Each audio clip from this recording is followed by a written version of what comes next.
Hey, what's up? This is Ricardo at Parts People, and in this video, we'll outline the steps for completing a part replacement on your Dell PC. Visit our website and use this coupon for a 5% off discount.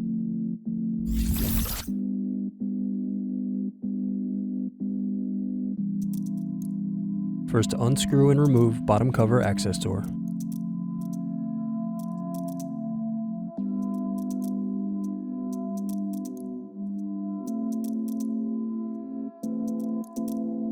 Then unscrew battery.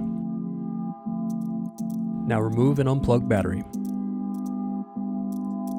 Then unplug audio circuit board. Now unscrew and remove audio circuit board.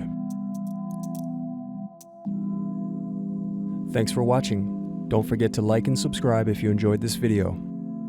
And if you need more, check out this playlist to watch other tutorials for your laptop.